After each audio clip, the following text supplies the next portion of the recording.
Hey everyone, it's Rhonda here from Nelson Interior Soapery. Today we're going to be making a soap with a beautiful peacock feathering technique on it.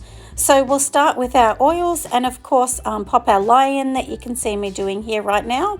I'm working from home in my studio at the moment. It's still too warm in the warehouse, so it is actually really good that I have this small studio at the back of my home.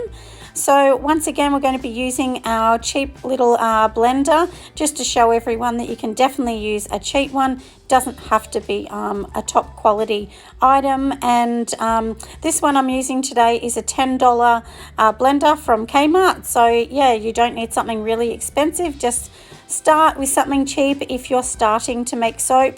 But I will tell you that this is an advanced technique here, so you may need to have a little bit of experience to be able to do this, but you can watch along if you're learning, and I'm sure that you'll learn something. But you can still give it a go, of course, but it is a little bit harder because you will need to make a little insert that we're going to be putting inside the main mold. But I'll let you watch me pop it all together. I'm just going to separate it into separate jugs so that we can mix up the colors, and then I'll be back in a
Now I'm just going to be mixing up my titanium dioxide, which will make the base of it white. So in the bottom, I've just got a tiny bit because I don't need heaps and heaps of white. But if you don't know, titanium dioxide is what you use, and you just disperse that in some water before. So I just put, like 2 tablespoons of distilled water in a jug, mix it all together, and then we're just pouring it into the mix. And now I will come up with my other colors as well, because prior to this, obviously we have separated the colors ready to go. So we're going to be using a neon pink so that we can get a really bright pop of color into this gorgeous little mix that we're doing today. So you'll see me mixing all the colors, and I'm sure that you'll see how gorgeous they are and how they're going to work together. I'm also going to be doing a black. So we've got, your pinks, and then of course we've got our black. So this one you can see me popping in is a raspberry. It's because I'm going to have a neon pink with raspberry, and then I'm going to have a white with black, so that will be my contrasting colors. So I'll let you watch along, and I'll come back in just a moment. But do remember, I will have the recipe and everything listed down below for you. And all of my recipes are not the same, so I do change them depending on the mix and the weather and exactly what I'm doing for the day. So anyway, I'll come back in just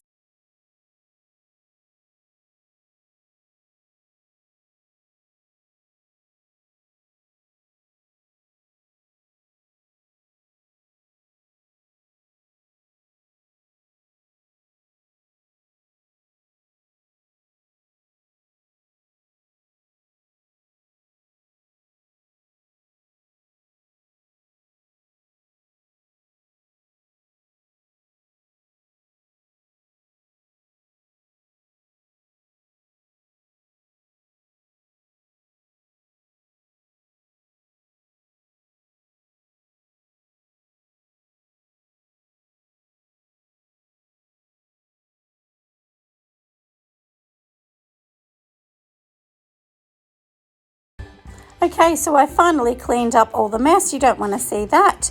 And now we're on to step 2. So you can see on the inside of this mold, I have just made a cheap little insert. I know it doesn't look perfect, but you do need to make this little insert. I've just used an old chopping board that I had to actually make it and slice down the chopping board that wasn't really used anyway. So yeah, so I just decided to do that. So in each separate mold that you can see, it has like little lines. So every second line I'm going to be doing my hot pink will be one color, so that's the base of that one, and then the second one line next to that one is going to be white, so not in the one with the pink but the second one, as you can see, will be the white color. And then I'm going to use the contrasting colors with those ones as well. So in the white I'm going to be adding the black, because that will give a really strong line of the feathering that we're going to be doing. And then in the pink we're going to be using the raspberry, and then we will just once again, you know, do our lines back and forward on it. And then that's going to be a much softer kind of look, but definitely the black and white will be the main contrast to give that really big pop of the feathering, just as you would see on a peacock. We want to sort of produce that. My idea for this definitely came from a lady called Tree Marie. That is her YouTube channel, and she's really amazing. And I seen her do this, and I just thought I could do the similar technique, but if I added more lines of black and more lines of raspberry, I could make it literally look like a peacock feather, rather than just she had it more defined than this. But this was my idea on how I could sort of change it up and create the feathering look, which I'm sure you'll agree does look like a beautiful feathering. So I'll let you watch a little bit more and I will come back in a moment.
Okay, so we're finished with all of our layers. Now we're going to literally just pull the insert out from the mold. So just wiggle it and it will actually come out, and then your colors will be separated, and then we can do the next bit that we want to be able to do, which will create the feathering look.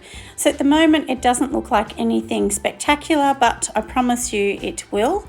So this is the little device that I've made, which I watched from Tree Marie, which is basically just popping in skewers into a cardboard piece. So I'm going to just slide them across the long bit first, just slide them straight from one end to the other.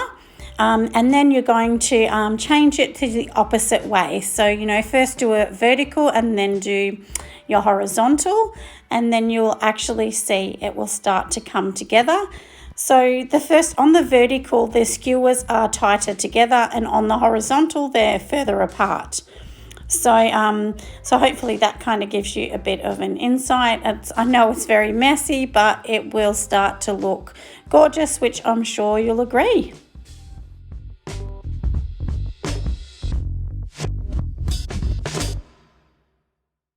Now the main part to be able to get the peacock feathering is going back and forward with the skewers as you just seen me do. And now what I'm going to do is literally divide it into my 3 bars. So I know this is going to be 3 lines across where I'm going to be cutting it, and then I'm going to cut it 3 lines the opposite way to make 9 bars. So literally I'm just doing a line, and that line will pull through, which is exactly what the peacock feather would do on your peacock. You'd have the main lines and then the swirly patterns in between that, and that's what I've decided to do on here. But you don't have to do this bit, but this bit really does make it look like an actual bit, and it's looking all gorgeous. I just decided to give it a bit of glam and add some biodegradable glitter on top. I will actually leave where I'm getting this one from. This is like a multicolored with silver inside. And now we'll just let this cure. It does need to be cured for about a day and a half. It will take a little time because my mixture does need it to cure a bit longer, because I do have a high content of olive oil, and I don't have a lot of butters in mind other than the shea butter that I use every single time.